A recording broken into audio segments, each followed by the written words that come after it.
Onde ela está? O que aconteceu? Quando vamos encontrá-la? Essas eram as perguntas que todas as outras pessoas próximas de Sarai Hildebrand faziam. Exceto pelo réu, Zarius Hildebrand, pois ele já sabia todas essas respostas. No domingo, 5 de agosto de 2023, Sarai tinha planejado alguns eventos e presentes, pois era o 21º aniversário do réu. Ela tinha planejado sair com alguns amigos. Alguns apareceram. Ela preparou para ele um bolo de cerveja de presente.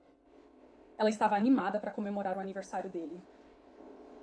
Uma dessas amigas que foi até o apartamento deles foi Marie Wentz, no endereço 5210 Mockingbird Drive, unidade 13. Marie tornou-se amiga de Sarai ao se mudar para o Alasca. Eram inseparáveis, trocando mensagens sempre e estavam juntas naquele dia. Naquela manhã, elas tinham ido à academia, como faziam com frequência, e depois resolveram algumas coisas para se preparar para o aniversário dele. Mais tarde, naquela noite, o grupo foi ao Dave & Buster's. Elas estavam ganhando prêmios, jogando e se divertindo. Sarai ficou muito empolgada ao ganhar um boneco de pelúcia do Pickles Rick. Ela mandou mensagem para a mãe sobre isso. Ela até buscou no Google como ganhar mais pontos no Dave Buster's. E ela conseguiu ganhar, e tirou uma foto com o marido para comemorar. Depois do Dave Buster's, eles foram embora. No Dave Buster's havia um grupo bem maior. E então alguns deles foram para o centro da cidade. As pessoas que foram para o centro foram Logan Calhoun e Zachary Farrar, que eram amigos do réu, assim como Marie Wentz e seu amigo Isaac Mahalik, que eram mais amigos da Sarai. Eles foram para Willoughby. Eles estavam dançando, se divertindo, bebendo, tirando fotos, comemorando como deveriam. Durante a noite, eles resolveram caminhar até o Gaslight. Um dos amigos do réu, Logan, estava um pouco nervoso para caminhar até o centro. Todo mundo estava meio que zoando ele por isso, tirando sarro dele. Quando eles chegaram ao Gaslight, o réu foi impedido de entrar. Ele ficou um pouco chateado, mas por fim Sarai pediu um Uber para casa, onde ela levou o réu, Marie e Isaac de volta para 5210 Mockingbird Drive. Marie e Isaac seguiram caminhos diferentes no estacionamento enquanto Sarai entrou com o réu, ajudando-o, mas ele estava andando normalmente. Eles entraram sozinhos, e essa foi a última vez que Sarai Hildebrand foi vista com vida. Naquele apartamento, só eles dois naquela noite. Segundo a ré, em certo momento eles já haviam entrado. Ela deve ter levado os cachorros para fora. Eles brincaram e tiraram sarro antes de dormir. No entanto, entre 2h12 e 2h24 da manhã, naquele dia, Sarai encontrou evidências de que o réu estava traindo ela no Snapchat e no Instagram, enviando fotos para garotas, oferecendo pagar a passagem de todas para o Alasca, recebendo fotos delas, enviando mensagens engraçadas, até oferecendo beijos para animar. A última foto no celular da Sarai naquela noite foi às 2h24.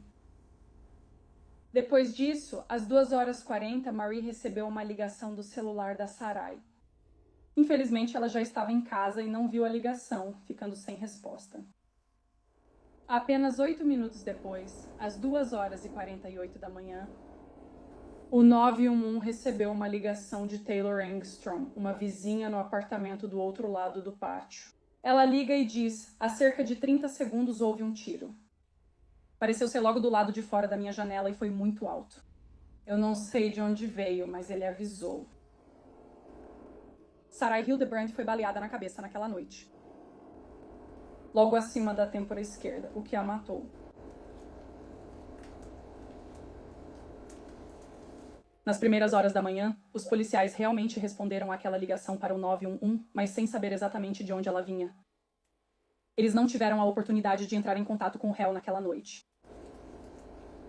Na manhã seguinte, na manhã de domingo, 6 de agosto, por volta das 9h10, ninguém teve notícias de Sarai.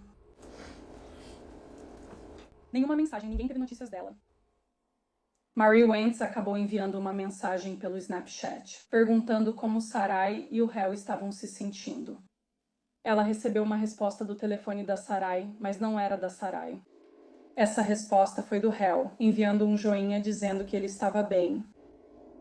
Marie perguntou se eles queriam almoçar e comer algo, talvez para ajudar com o que estavam sentindo naquela manhã. O Hal disse: não podemos ir, não queremos ir. Sarai já tinha saído e foi andando para o trabalho às 10 horas naquele dia. Marie achou isso um pouco estranho, considerando... A Ré disse que Sarai esqueceu o celular. Sarai estava sempre no celular.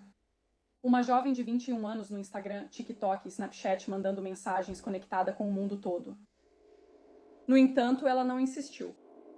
Ela achou estranho, pois Sarai disse na noite anterior que faltaria ao trabalho. Então, ela não esperava que Sarai fosse trabalhar, muito menos que fosse a pé. Mas ela entendeu que a Ré estava com o telefone dela e que teria notícias da amiga mais tarde. Pelo menos era o que ela esperava, mas não aconteceu.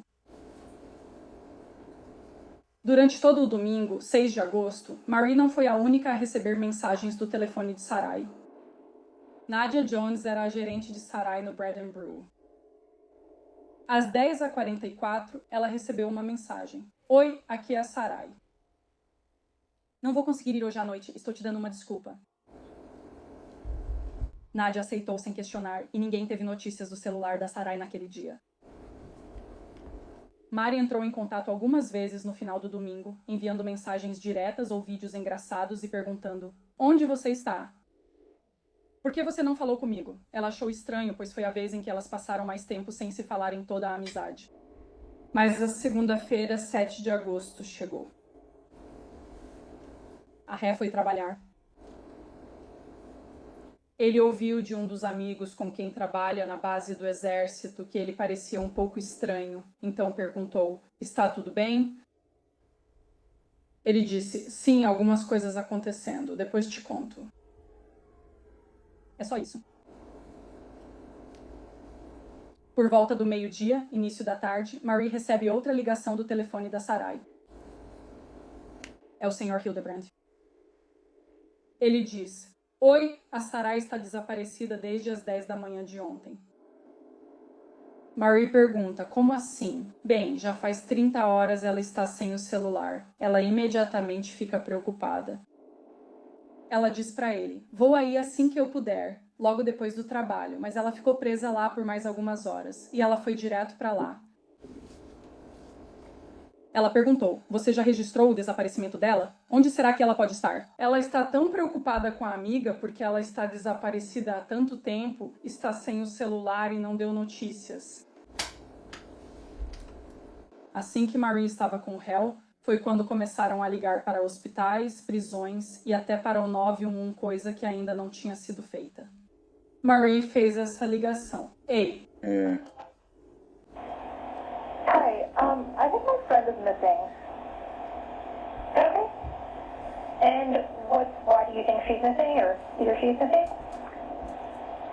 I haven't spoken to her in 2 days, and her husband hasn't heard from her in over a day, like 30 hours now. E você vai ouvir a íntegra dessa ligação. Ele estava lá. Marie ativou o viva-voz para que ele respondesse perguntas que ela não sabia responder. Mas a Marie fez essa ligação às 17h34. Enquanto esperavam o policial da APD, começaram a procurar. Os apartamentos no 5210 Marklinburg Mockingbird, na parte inferior da sua tela. No canto superior direito, na Tudor, Sarai trabalhava no Bread Brew, então começaram a procurar ali. Onde ela estaria? Andando pela floresta, ficando toda suja de lama. Durante esse tempo, Marie estava procurando. Ela ligou para o 911, o réu estava com ela. Elas aguardam a polícia de Anchorage. Marie deve ligar várias vezes para informar a localização e horário de chegada.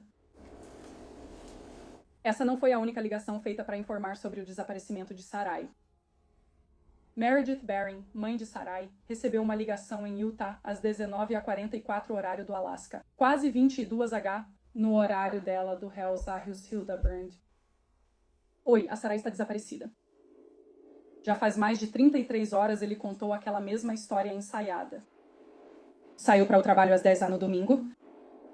Não levou o celular. Não tivemos notícias dela. Meredith imediatamente pegou um avião. Ela está vindo para encontrar a filha. No avião, ela coordena com a família a confecção de um cartaz de desaparecida para encontrar Sarai e tenta descobrir se consegue rastrear o celular. Mas ela não a encontrou naquele dia. Outra coisa na segunda-feira. No dia 7 de agosto, a policial Zhang do APD realmente respondeu. E ela fez muitas perguntas para a Ré. Sarai já havia sumido antes? Não. Ela deu a mesma resposta ensaiada que saiu às 10h para ir a pé ao trabalho. Estava sem celular, não vi, não sei o que houve. Ele perguntou se ela já teve tendências suicidas ou algo que pudesse explicar isso. Ela negou totalmente. Não sei onde ela está. Ela foi trabalhar de preto, com camiseta preta estampada. Não sei onde. Esqueceu o celular. Ela sumiu. Mais tarde naquela noite, uma das amigas em comum de Marie e do Hell, Daylin Gates, foi até a casa deles. Daylin trabalhava no exército com o Hell e conhecia Marie por meio de outros amigos em comum. Marie, naquele momento, estava coberta de lama. Já era tarde da noite. Ela precisava levar o cachorro dela para fora. Então ela cruzou rapidamente com Daylin. Mas Daylin entrou e ficou com ele para ver como estava. Ele estava preocupado e preparou o jantar para ele. E então ele assistiu enquanto Zaria Hildebrand chorava. Acho que ela chorou feio e disse: "Eu me culpo. É tudo culpa minha." Então, eu devia tê-la levado ao trabalho naquela manhã, chorando enquanto amigos tentam consolar, achando que sua esposa sumiu. 2 dizem que você salva. A Ré vai trabalhar de novo. Sua cadeia de comando no exército já sabe do que está acontecendo. Sarai também serviu nas Forças Armadas, na Guarda Nacional. Então a cadeia de comando dela também está envolvida. A Divisão de Investigação Criminal do Exército, chamada CID, que é como uma polícia militar especializada, também estava investigando esse caso da pessoa desaparecida. Eles começaram a coordenar com o Departamento de Polícia de Anchorage, fazendo sua própria investigação. Então Meredith chega, o avião dela pousa. Ela vai direto à sede do Departamento de Polícia de Anchorage e à recepção. Onde está minha filha? O que estamos fazendo para achá-la? O que descobriram? Quem estava com ela na sede? A irmã dela, que tinha viajado centenas de quilômetros para estar lá e fazer a mesma pergunta. Quem não estava? A Ré. Ele disse: "Não consigo encontrar minha carteira. Como estou sem minha carteira de motorista, vou ficar de fora." Então ele não foi. Quando Meredith foi até a sede, foi quando o detetive Troy Clark e outros membros da unidade de homicídios de Anchorage foram designados, já que a unidade de homicídios também investiga pessoas desaparecidas. Ele e outros detetives iniciaram a investigação, analisaram a ligação de Marie para o 911, revisaram o depoimento ao policial Zhang e coordenaram com o CID para entender a situação. E então, naquela noite, eles foram até o número 5210 da Mockingbird Drive. Eles coordenaram com o exército, que enviou todo o batalhão dele, mais de 70 soldados, para fazer uma busca naquela área, tentando encontrar Sarai. Não a encontraram naquele dia. Quando o detetive Clark e com ele o detetive Jeff Elby foram até a unidade número 13, ou logo do lado de fora do prédio de apartamentos, eles foram com Zaria Hildebrand, a Ré, até o apartamento dele que ele dividia com Sarai. Ele os deixou entrar, conversou e contou a mesma história ensaiada. Saiu para o trabalho às 10h, esqueceu o celular e não sabe o que houve. Ele disse: "Fiquei em casa o domingo todo. Só vegetando, sabe? Meio que me recuperando. Não saí de casa." Eles perguntam: "Ok, o que aconteceu no domingo de manhã?" Ele diz que eles acordaram às 8h30 ou 9h depois de dormirem juntos na mesma cama. E então ela, às 10h, foi trabalhar. Às 10h ela foi andando para o trabalho, o que foi a primeira vez que ela fez isso, já que nunca tinha ido a pé antes. Ele explicou que eles talvez ainda estivessem um pouco alterados, por isso hesitou em dirigir.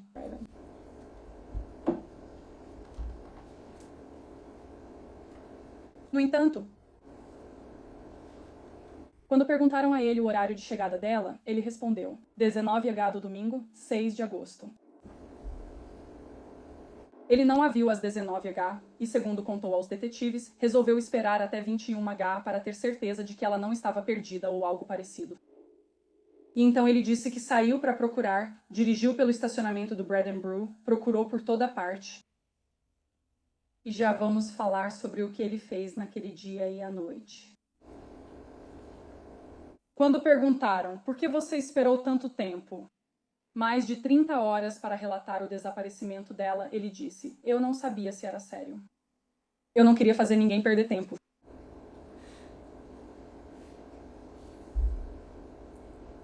Quando Clark perguntou: onde acha que vamos achar Sarai?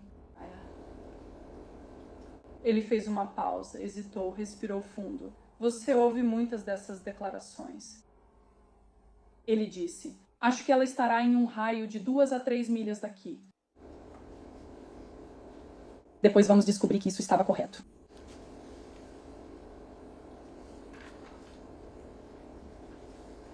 Enquanto os policiais conversavam com ele, as detetives Clark e Elby olhavam o apartamento e estavam na sala. Elas notaram lençóis novos na mesa e perguntaram sobre eles. Ele disse: eu não comprei esses. Nunca estive no corredor de lençóis do Fred Meyer. Ela deve ter comprado quando eu estava no treinamento de campo na semana anterior. Tá bom. Os policiais perguntam se podem dar uma olhada no apartamento só para ter certeza de que ela não está em algum dos quartos que eles não conseguem ver. Ele autoriza e diz: podem ir, vejam. Os policiais tentam, mas não acham Sarai. Em um momento, eles notaram que na cama dele, que ele dividia com Sarai, havia um protetor de colchão, tipo uma capa de colchão. Eles perguntam: por que não há lençóis na cama? Ele responde: estão sob o protetor de colchão.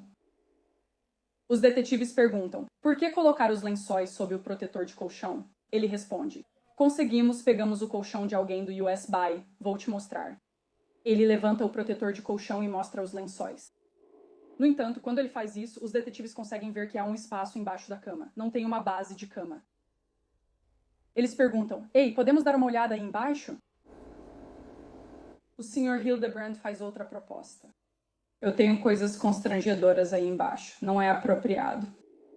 Os detetives só querem garantir que ela não está lá embaixo. Ele responde que não, pois ela não caberia.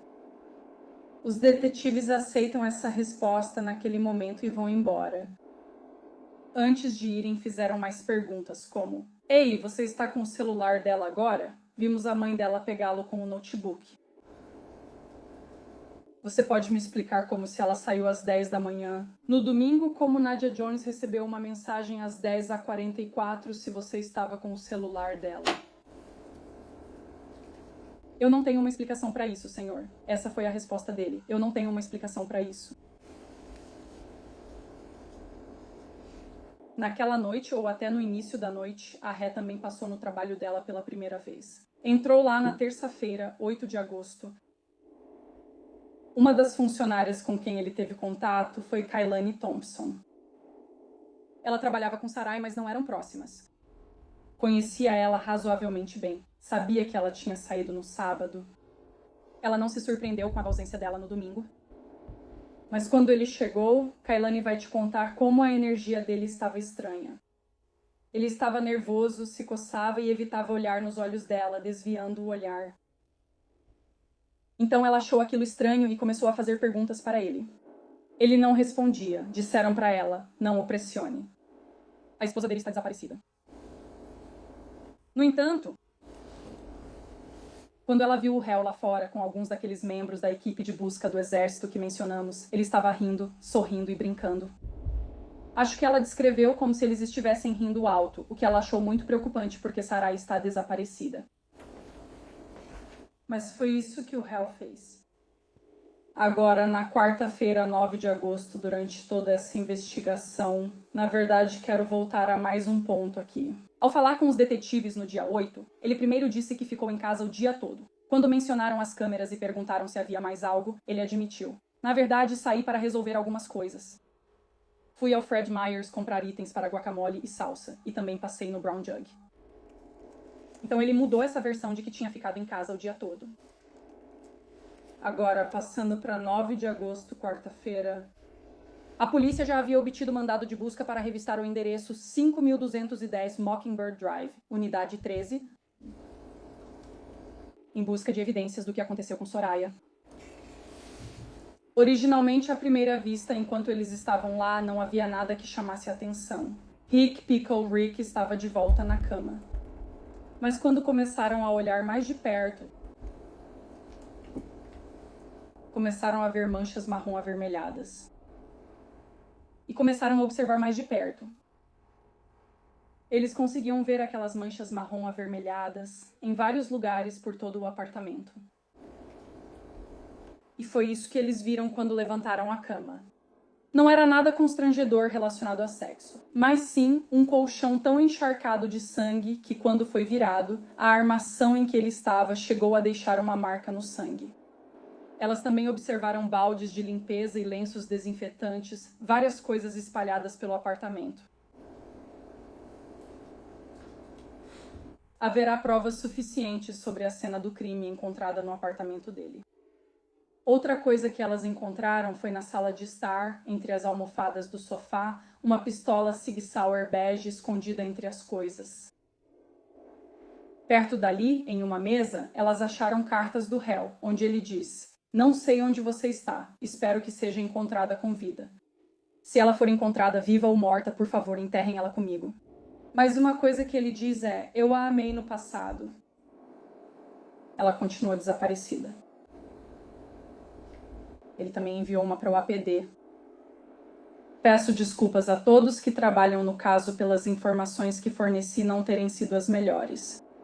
Assinado Jerry Silverbrand. Continuem investigando o que aconteceu na quinta-feira, 10 de agosto. Na quinta, 10 de agosto, eles buscam de novo entre o apartamento dela e o Bread and Brew. E vocês vão ver em mapas e fotos ao longo deste julgamento que há uma estrada de acesso a menos de 100 metros, talvez uns 200 metros do prédio de apartamentos. Enquanto eles estão procurando, acabam encontrando uma lixeira de 360 litros com rodas, ainda com os adesivos. Era novinha em folha. Uma equipe de jardinagem do Departamento de Parques e Recreação limpava a área, encontrou a lixeira e a colocou no caminhão. E eles ficaram um pouco animados por conseguir uma lixeira novinha. Mas os policiais que estavam na área viram e disseram: "Espera aí", porque era relevante para o caso. E eles olharam dentro daquela lixeira. Havia manchas vermelho-amarronzadas de material orgânico. Eles analisaram completamente a cena do crime na lixeira, usando técnicas forenses, fotografias e outros métodos que serão explicados neste julgamento. A próxima coisa que eles encontraram foi a apenas algumas centenas de metros, menos de 400 metros daquele apartamento, 5210 Mockingbird, naquela mesma via lateral, na mesma área da lixeira. Eles encontraram um bueiro. Advogado, pode chegar aqui, por favor?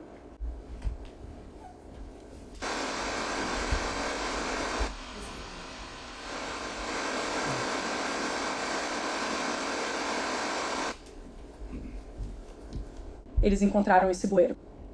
Quando a policial Moma e a detetive C fizeram buscas com drone na área, elas viram isso. A tampa estava no lugar. Elas iluminaram o buraco com uma lanterna e viram algo no fundo, a cerca de 4,5 metros de profundidade, com um canal atravessando. Esse foi o lugar onde Soraya foi encontrada. Esse foi o lugar onde o corpo dela foi encontrado. Ferimento de bala acima da sobrancelha esquerda. Ela ficou cerca de 8 dias naquela água. Lá dentro havia um cobertor, um travesseiro, um lençol, além de algumas luvas bege com aparência militar. Essas coisas também estavam lá com ela.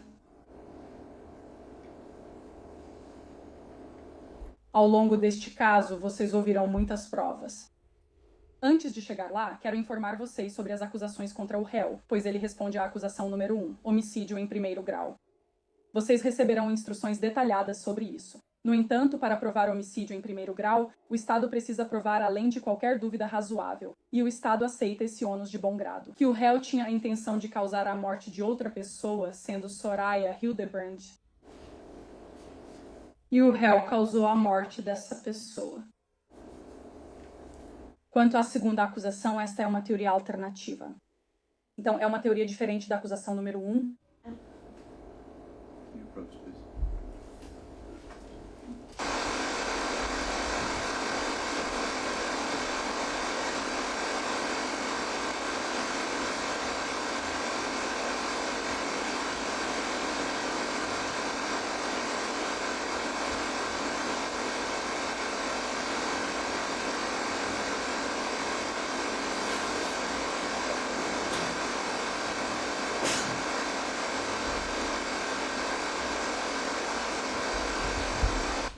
Trata-se da acusação número 2, uma teoria alternativa.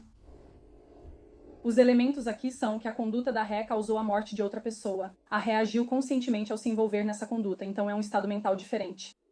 A conduta da ré ocorreu em circunstâncias que mostram extrema indiferença à vida humana. Indiferença extrema ao valor da vida humana significa imprudência extrema. Você receberá orientação sobre os fatores a considerar. As acusações 3 e 4 são por adulteração de prova material. Adulteração do corpo dela em uma acusação e adulteração da cena do crime na Mockingbird Drive, número 5210, unidade 13 na outra.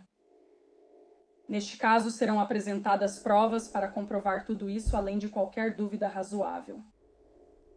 Algumas dessas provas se referem ao dia 6 de agosto. Ele realmente foi ao Fred Meyer. No entanto, não havia ingredientes para guacamole quando ele foi pela primeira vez às 12h26. Ele comprou Gatorade, molho marinara e lençóis novos. Assista ao vídeo dessa compra. Ele digitou o número do seu programa de fidelidade. Ele foi de novo às 6h12, onde ele comprou água oxigenada, outros produtos de limpeza e cotonetes. Depois ele foi à Lowe's às 20h. Comprou uma lixeira de 96 galões. E então ele voltou ao Fred Meyer, quando aparentemente estava no estacionamento do Bread and Brew ou procurando na floresta. Voltou ao Fred Meyer e comprou um novo protetor de colchão e um Red Bull. Essas evidências serão apresentadas nas próximas semanas. Também foi encontrado aqui na cena do crime limpador de carpete. Um cotonete com amostra do limpador de carpete foi enviado ao Laboratório Estadual de Detecção de Crimes. A doutora Emily Matthews realizou a análise de DNA neste e em outros itens do caso. A amostra coletada correspondeu ao DNA de Soraya Hildebrand. Eles também encontraram água oxigenada e muitos outros sinais e evidências de limpeza. Você ouve sobre as técnicas forenses utilizadas, as evidências apresentadas e como elas foram coletadas. Outros especialistas, além da doutora Matthews, que analisou o DNA, também serão ouvidos neste caso. Ela é especialista em análise biológica forense. Você vai ficar aqui por 1 minuto, certo? As impressões digitais neste caso, as evidências que ela analisou, o processo pelo qual ela passou e as conclusões dela. Ouça a especialista em armas de fogo, Samantha Castle. Ela testou alvos à distância, e a conclusão dela foi que era improvável que houvesse evidências de tatuagem de pólvora. E as evidências do ferimento, além da marca e modelo da arma, permitiriam considerar isso como suicídio, mas seria improvável. Você também ouve que Samantha Castle testou essa arma. Ela fez um tiro de teste com marcas de pólvora e estriamento para comparar. Ela comparou isso com o que o médico legista Dr. Kenneth Gallagher encontrou quando realizou a autópsia em Sarai Hildebrand, na sexta-feira, 11 de agosto, onde ele encontrou vários fragmentos de balas deixados em seu crânio pelos danos que causaram. Samantha Castle identificou um desses fragmentos com certeza e outro com um pouco menos de certeza, mas ambos vieram daquela arma. A menor certeza se devia ao tamanho dos fragmentos, mas o maior fragmento correspondia. Vocês vão ouvir o depoimento de muitas testemunhas neste caso. Vocês vão ouvir o depoimento de Meredith Mary. O que aconteceu quando ela conversou com a Ré. Vocês ouvirão o depoimento de Marie sobre como foi aquela noite e o que ela encontrou. Quando a Ré perguntou antes de acharem o corpo de Soraya, Que pertences devo entregar à família dela? Pensei na mantinha de bebê dela e na aliança de casamento. Soraya ainda não tinha sido encontrada. Isso foi na quarta-feira ou, no máximo, na quinta-feira. Você vai ouvir dos policiais de patrulha que ajudaram a investigar esse caso e como as evidências foram coletadas, apresentadas e enviadas para o laboratório. Você ouvirá de muitos detetives que trabalharam com a detetive Clark em entrevistas extensas com Zahrius Hildebrand e sobre as inconsistências encontradas. E você vai até ouvir o Sr. Hildebrand contar para a mãe dele. Depois que ele foi preso neste caso, eu me enrolei em mentiras, provavelmente não dá mais para desfazer. Por isso, quando as provas forem apresentadas nas próximas semanas, o Estado estará diante de vocês no encerramento e aplicar esses fatores aos elementos que eu apresentei, mostrando como a ré é culpada, além de qualquer dúvida razoável de homicídio em primeiro grau, homicídio em segundo grau e manipulação de provas materiais. Pedimos que o considerem culpado naquele momento. Obrigada. Obrigado. Advogado, você tem a palavra.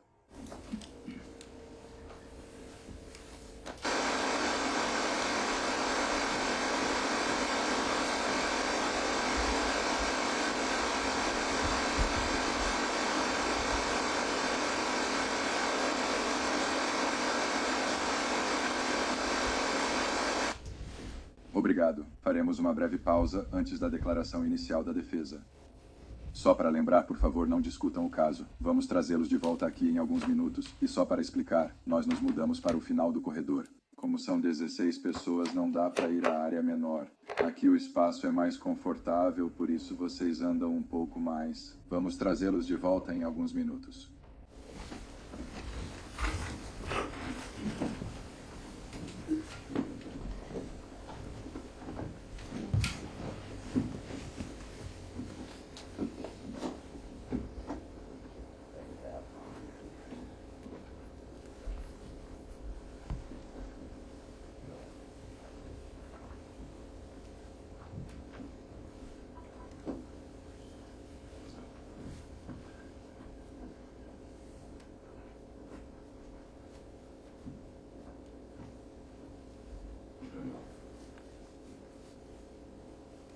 Obrigado. Por favor, sentem-se.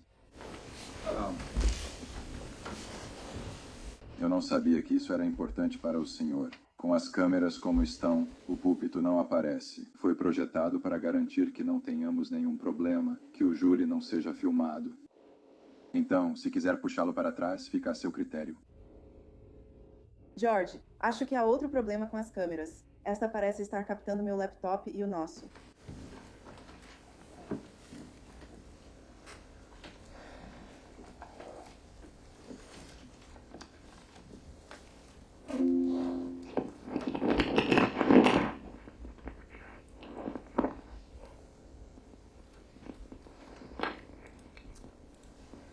Este é um caso que envolve a tragédia de uma jovem que perdeu a vida em um acidente e a história de um jovem assustado. As evidências neste caso vão mostrar que Zahrius Hildebrand fez muitas escolhas ruins, muitos erros. Depois que ele descobriu que sua esposa estava morta no apartamento deles, na manhã de 6 de agosto de 2023, ele descobriu que sua esposa havia morrido com um único tiro na cabeça. As evidências vão mostrar que o tiro que matou Soraya foi resultado de um trágico acidente auto-infligido. As evidências vão mostrar que Zahrius não causou a morte de Soraya. É por isso que ao final deste julgamento vamos pedir a vocês, jurados, que deem um veredito de não culpado. Vou falar um pouco sobre o que as evidências vão mostrar sobre Xerxes. Zahrius nasceu no Kentucky. Ele nasceu de sua mãe. Ele tinha uma irmã mais velha. Ele tinha um irmão mais velho. Ele teria um irmão mais novo e uma irmã mais nova. E por volta dos 5 anos de idade, Zahrius foi levado para o sistema de acolhimento familiar. Ele seria adotado a partir do sistema de acolhimento familiar pela sua família adotiva. Com sua família adotiva. Ele estava com sua mãe, seu pai, seu irmão mais velho, seu irmão mais novo, mediocre, e sua irmãzinha. E Darius cresceu em Kentucky. Ele se formou no ensino médio. O irmão mais velho dele se metia em alguns problemas. E Zarius queria ser um exemplo para o irmãozinho dele, MJ. Zarius ingressou nas Forças Armadas depois que se formou no ensino médio. E foi lá que ele conheceu Soraya.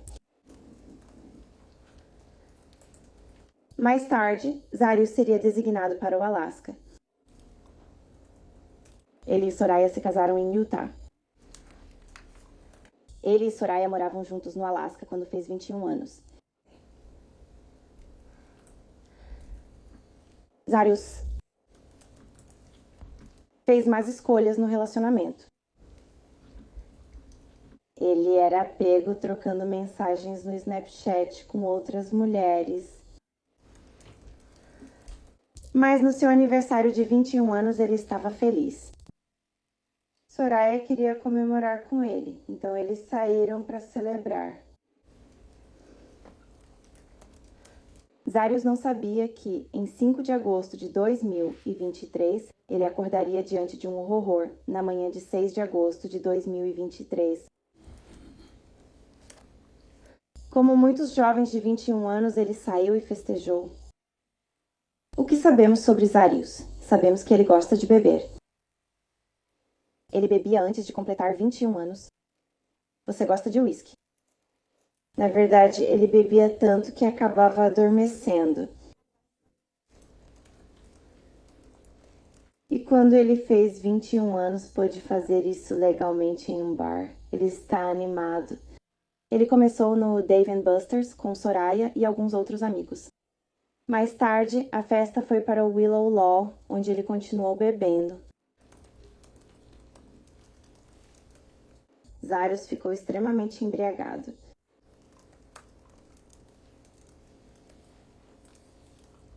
O grupo decidiu sair do Willow e ir para o Gaslight.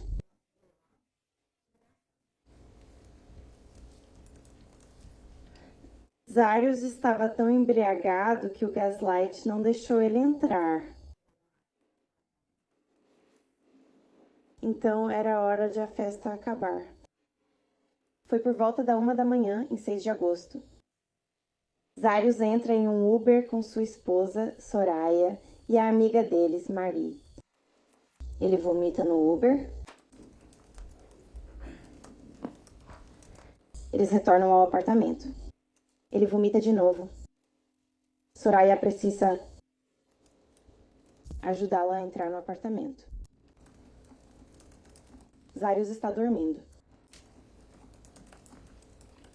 Então, o que aconteceu entre o momento em que Zarius chegou em casa com Soraya e o momento em que ele acordou? Bem, nesse estado de embriaguez, a memória de Zarius não está funcionando completamente. Ele acorda na manhã do dia 6 de agosto e descobre que sua esposa está falecida na cama. Ela tem um ferimento de bala na cabeça. Um ferimento de bala que você vai ouvir de uma especialista neste caso, Smith Castle, que embora não saibamos a distância exata, a arma foi disparada de uma distância que, sem contato até cerca de 30 centímetros,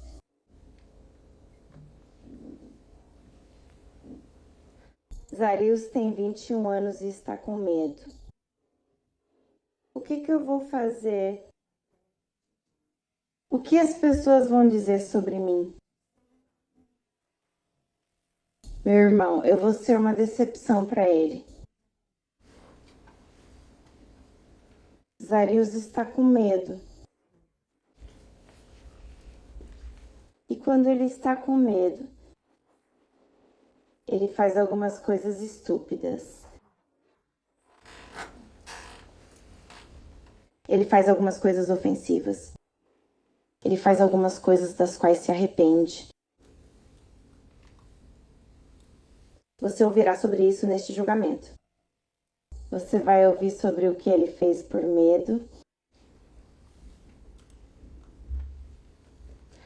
Depois que ele encontrou sua esposa falecida.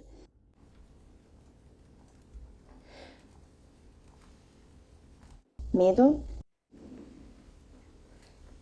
é a motivação por trás do motivo pelo qual Zarius fez o que fez, como você vai ouvir. Você vai ouvir como ele finge que ela está desaparecida. Você vai ouvir como ele foi até a Lois. Você vai ouvir como ele comprou uma lixeira. Você vai ouvir onde a esposa dele foi encontrada. Você vai ouvir essas coisas. O que você não vai ouvir?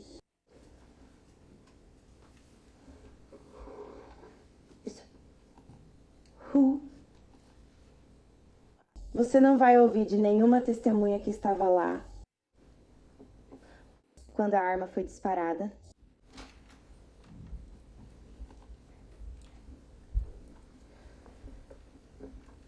E então, embora você não vá gostar do que vai ouvir sobre o que Zarius fez depois do ocorrido,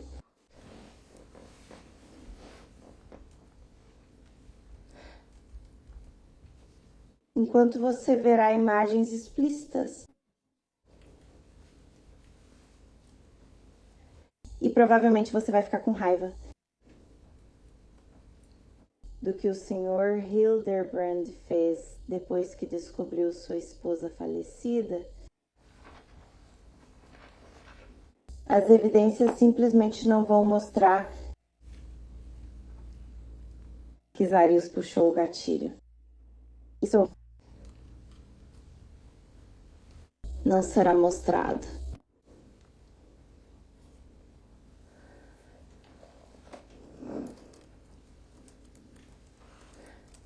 Este caso é sobre um jovem que cometeu um erro horrível.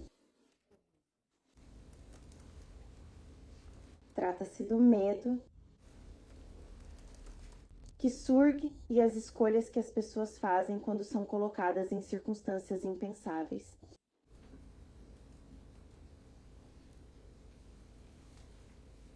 Este caso é uma tragédia, parte o coração. Não é assassinato. É por isso que, ao final deste julgamento, vamos pedir a vocês, como júri, que considerem o Sr. Hildebrand inocente das acusações neste caso. Obrigada. Promotoria, vocês têm a primeira testemunha? Posso verificar? Certo, tudo bem.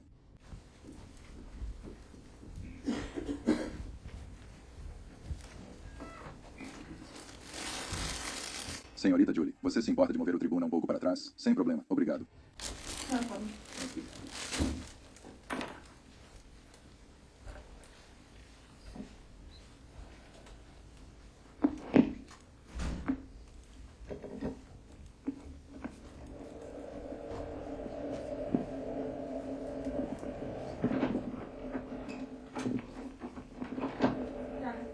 A primeira testemunha do Estado é Julie Sock, supervisora da Central de Despacho do 911 do Departamento de Polícia de Inverness. Ela tem uma outra intimação neste momento e deve chegar em breve. Você tem uma estimativa de quando ela vai chegar? Tudo bem. Ela deve estar a caminho do outro tribunal. O outro tribunal seria o Bonnie? Correto. Então, 5 a 10 minutos. Vou pedir para vocês então voltarem para a sala do júri. Peço desculpas por isso. Espero que seja uma pausa rápida, mas ao invés de ficarmos todos sentados aqui em silêncio, olhando uns para os outros de forma constrangedora, vamos fazer uma pausa e, por favor, ainda não discutam o caso. Vou chamar vocês de volta. Prometi que iam andar bastante e estou cumprindo. Obrigado.